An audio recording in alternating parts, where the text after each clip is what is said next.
बिस्मिल्लाहिर्रहमानिर्रहीम। अस्सलाम वालेकुम, welcome back to my channel. आज मैं आपके साथ बहुत ही मज़ेदार सी ज़बरदस्त सी रेसिपी शेयर कर रही हूँ। और इस रेसिपी जो है वो इस रेसिपी का नाम है चिकन शामी कबाब। हाँ जी, चिकन शामी कबाब बन रहे हैं आज हमारे किचन में, तो हमारे साथ रहिएगा। अगर चैनल पे न्यू है तो मेरे चैनल को सब्सक्राइब करें, साथ में बेल आइकन को लाजमी प्रेस कीजिएगा। तो चलिए शुरू करते हैं। यहाँ पे मैंने ले ली है चिकन विंग्स, और साथ में ही मैं डाल रही हूँ यहाँ पे चने की दाल। चने की दाल तकरीबन 3 से 4 घंटे मैंने पहले भिगो दी थी। विंग्स ली हैं 1 किलो, और चने की दाल जो है वो मैंने ली है 1.5 कप। यहाँ पे डाल रही हूँ मैं कुटी मिर्च। कुटी मिर्च तकरीबन मैंने 1.5 चम्मच डाली है, मतलब 1 खाने का चम्मच मैंने डाल दिया इसमें, ठीक है। साथ में यहाँ पे मैंने डाला है मिक्स मसाला, जो सालन का मिक्स मसाला होता है वो मैंने डाला है। नमक डाला है, नमक अपने हिसाब टेस्ट के हिसाब से डालिएगा।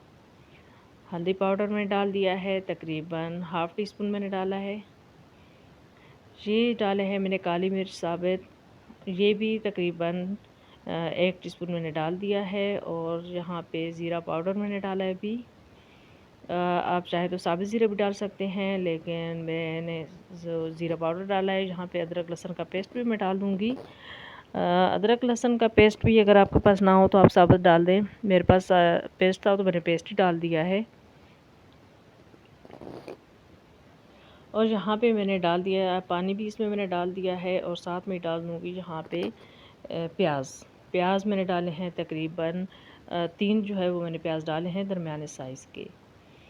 तो अब मैंने इसमें इतना पानी डाला है कि ताकि इसमें अच्छे तरीके से दाल गल जाए। चिकन तो बहुत जल्दी गल जाते हैं आपको पता है, लेकिन ये है कि दाल में थोड़ा टाइम लेती है। दाल को भी मैंने तकरीबन 3 से 4 घंटे पहले मैंने भिगोया था, तो वो भी बड़ी जल्दी गल गई थी। तो यहाँ पे जो मैं अब इसको जो है वो पीस रही थी, कोई बड़ी कोशिश कर रही थी। ये देखिए जो मैंने हड्डियाँ निकालनी है साइड पे कर दी हैं। पता है आपको कि विंग्स में ज़्यादा हड्डियाँ होती हैं, तो वो मैंने अलग कर दी हैं।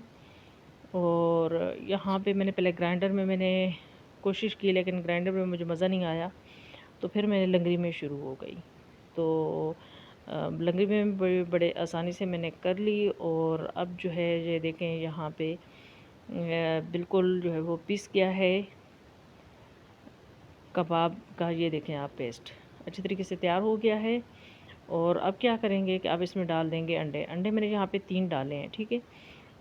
1 किलो यहाँ पे विंग्स थी, 1.5 कप यहाँ पे चने की दाल थी, और साथ में जो मैंने यहाँ पे भी 3 अंडे डाल दिए हैं। और हरा धनिया मैंने जो है वो डाल दिया है। और गरम मसाला पाउडर भी मैंने फिर बीच में ऐड कर दिया था। और इसको अब अच्छी तरह से मिक्स करेंगे। मिक्स करके इसकी इस तरह से टिकिया बना लेंगे। वैसे तो मैं टिकियाँ खैर नहीं बनाती हूँ, मुझे गोल गोल पसंद होते हैं, मतलब इस तरह से लंबे साइज़ में पसंद है।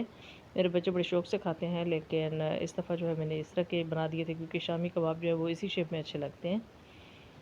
तो ये सारे मैंने तैयार कर लिए थे और अच्छे ख़ासे बन गए थे, माशाल्लाह से अच्छे ख़ासे बन गए थे। क्योंकि जब भी बच्चों को भूख लगे, आपको पता है कि बच्चे जो है वो खाते तो बड़ी बहुत कम ही चीज़ें जो ऐसी होती हैं वो शौक़ से खाते हैं।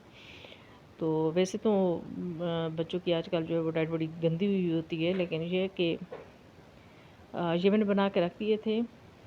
तो अब इसको हम तल लेंगे। और बहुत ही क्रिस्पी और मज़ेदार बने थे, अंदर से बड़े सॉफ्ट थे और बाहर से बड़े क्रिस्पी और बहुत मज़े के बने थे। और आप ज़रूर इस रेसिपी को ट्राई करें। हालाँकि मेरे पास गरम मसाला पाउडर वगैरह कुछ भी नहीं था, लेकिन मैंने कुछ भी नहीं डाला। ज़ीरा पाउडर ही मैंने डाल दिया था इसमें, और काली मिर्च, बस। इसके अलावा मैंने कोई गरम मसाले का कुछ भी नहीं ऐड किया, क्योंकि मेरे पास कुछ भी नहीं था। तो मैंने कहा चलो कोई बात नहीं, मैं ये ट्राई कर लेती हूँ। और बहुत मज़ेदार से बने थे। और वीडियो अच्छी लगे तो प्लीज़ लाइक ज़रूर किया करें, और कमेंट में बताया करें कि आपने वीडियो ट्राई की है या नहीं की है, मतलब आपने रेसिपी ट्राई की है या नहीं। और चैनल को सब्सक्राइब करना बिल्कुल ना भूलें। दुआ में याद रखें, अपना बहुत सारा ख्याल रखना। इंशाल्लाह एक न्यू रेसिपी के साथ फिर मिलेंगे दोबारा। अल्लाह हाफ़िज़।